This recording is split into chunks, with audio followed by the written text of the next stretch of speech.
A few weeks ago, I made a video about Jatropha Multifida, or the Buddha belly plant. And just to give a quick update, and I'll do another video for this later, this is the growing version.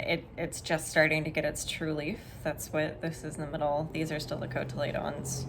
It's pretty slow growing. This guy might need some water, and that's why he's looking a little limp. You can see that they are still pretty. There's no Buddha belly here yet, unfortunately. Jatropha Multifida, I germinated a few weeks ago.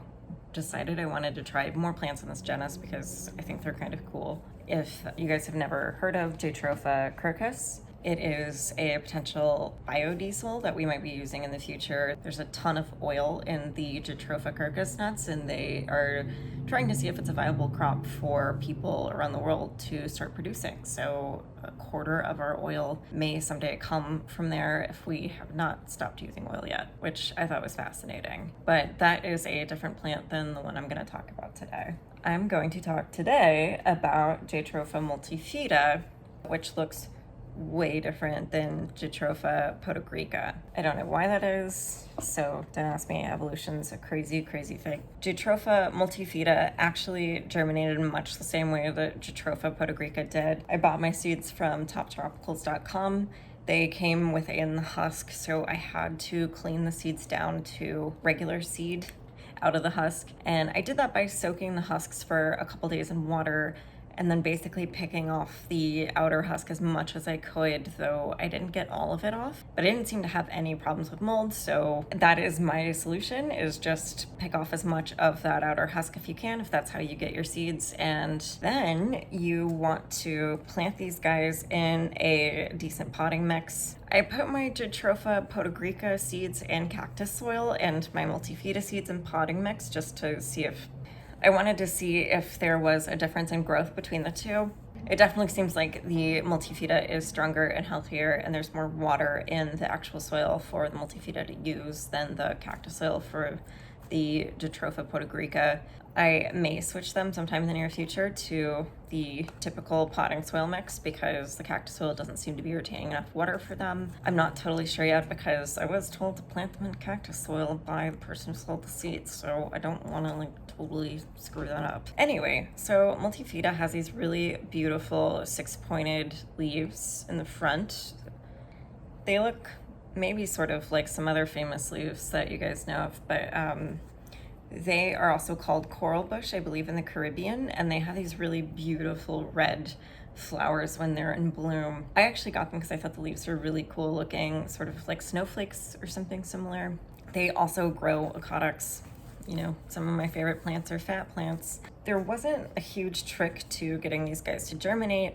Essentially, like I said, soaked the seeds, picked off the husk of the seed, and then put them in a seed starting mix inside of a 4-inch pot. They came up within a week, so several days after planting. They've been putting out leaves since then, so it has not been very hard to take care of them at all. They are in a south-facing window. The current temperature is 70 degrees Fahrenheit, and the humidity is around 74%, which is kind of nuts, but it was raining here in Brooklyn earlier today.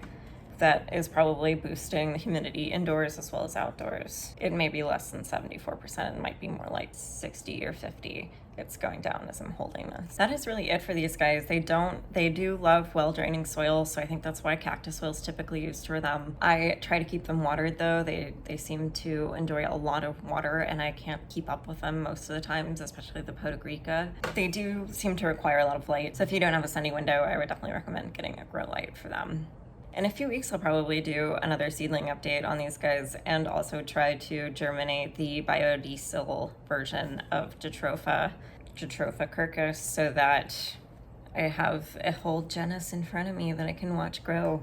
And I think Jatropha curcus's leaves are very similar to this Multifida.